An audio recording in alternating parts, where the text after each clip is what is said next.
ওখান থেকে দেখা যায় আবার ওটা লিম্ফ নোডেড দেখা যাচ্ছে। কোথাও সার্কোমা হাইলি আপনার স্প্রেড হতে থাকে এবং পরবর্তীতে লাঙে স্প্রেড হয়। খুব ভালো জায়গায় নেই, অ্যাডভান্স স্টেজে আছে। আমার নাম সত্যজিৎ গোস্বামী।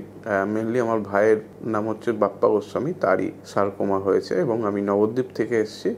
আমার ভাইয়ের বয়স 36। তো প্রথমে আমার ভাইয়ের হাঁটুর পাশে একটা টিউমার হয়েছিল, যেটা নর্মালি পেকে গেছিল। তো সেই দিনকে আমরা বাড়ির থেকে বেরিয়ে প্রথম যাই, গিয়ে ট্রিটমেন্ট করানোর জন্য যাই এবং ওটি করার জন্য চেষ্টা করি। তো মেডিকেল ডাক্তার বলেন যে এটা বায়োপসি না করে করা যাবে না। তো ওখান থেকে কি মনে হলো, আমরা আমারতে আসি। আসার সঙ্গে সঙ্গে তারা বললো না, এটা বায়োপসি করার দরকার নেই, এটা MRI করেই আমরা এটা বাদ দিতে পারবো। তারপরে তাই করে, অর্থাৎ ওটি করার পর প্রায় বায়োপসি রিপোর্টটা আসে, তখন দেখি সার্কোমা। এবং তখনই আমাদের একটা খুবই খারাপ লাগে, কারণ ওটা যদি নর্মালি বায়োপসিটা করে আমরা ট্রিটমেন্টটা করতাম হয়তো আরো বেটার হতো। বাট যেটা ঘটে গেল, আমাদের আর কিছু করার ছিল না। পরবর্তীতে আমরা সোজা ওখান থেকে মুম্বাইয়ে চলে যাই এবং সেখানে গিয়ে প্রসিডিওরটা লেন্দি হচ্ছিল, আর কিছুই না। হয়তো সঠিকই চিকিৎসা হতো, বাট ওখানে অনেক লেন্দি হওয়ার জন্য কিছু টেস্ট করে আমরা ওখান থেকে চলে আসি কলকাতায়। এবং কলকাতায় এসে প্রথম আমরা তার কাছে যাই। তিনি প্রথম দেখেন, দেখার পর উনি সাজেশন দেয় যে মেডিকেল অঙ্কর কাছে যাওয়ার জন্য, এবং মেডিকেল অঙ্ক হিসাবে আমরা তার কাছে পৌঁছাই। প্রথম কেমো স্টার্ট হয়, 3টে সাইকেল কেমো হয় এবং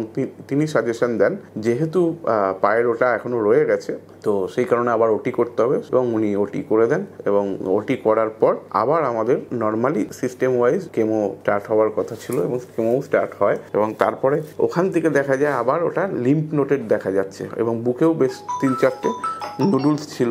সমস্ত প্রসিডিওরই চলে, বাট কোথাও সার্কোমা হাইলি আপনার স্প্রেড হতে থাকে এবং পরবর্তীতে লাঙে স্প্রেড হয়। এবং তারপরে আবার ফার্স্ট সাইকেল কেমো আমরা নেওয়ার পর আরও বেশি প্রবলেম তৈরি হয়। এবং যেটা হয় সেটা হচ্ছে ওনার চেস্টে জল বা ফ্লুইড হয় এবং ফ্লুইডটা পরবর্তীতে টেস্টও করানো হয়, ফ্লুইডটা বায়োপসি টাইপের করা হয়। তো সেখানে কিছু পাওয়া যায়নি, সেই রিপোর্টটাও আমাদের কাছে আছে। বাট ডাক্তার বলে যে এটাতে সেরকমভাবে বেরোবে না। তো পরবর্তীতে আমরা আবার সেকেন্ড যে সাইকেল কেমোটা ছিল সেটা কমপ্লিট করার পর নর্মালি জলটা হচ্ছে। কালকেও আমরা ফ্লুইড বের করেছি এবং করার পর আমার মনে হলো যে একটু এক্সট্রাঅর্ডিনারি কিছু যদি সঙ্গে রাখতে পারি তাহলে যদি বেটার কিছু হয়, সেই হিসেবে আমি কালকেই আপনাদের অ্যাড্রেস এবং আপনাদের এটা পাই। ডাক্তার যেটা বলছেন, এখন যে স্টেজে আছেন উনি খুব ভালো জায়গায় নেই, অ্যাডভান্স স্টেজে আছে। কিছু করার সেরকম জায়গা দেখতে পাচ্ছি না, যদি না এই কেমোটা কাজ করে। তো আমরা অপশনাল হিসাবে এই আয়ুর্বেদাটাকে বেছে নেওয়ার চেষ্টা করছি, যদি এখান থেকে বেটারমেন্ট কিছু হয়। তো এটাই আমরা চাইছি।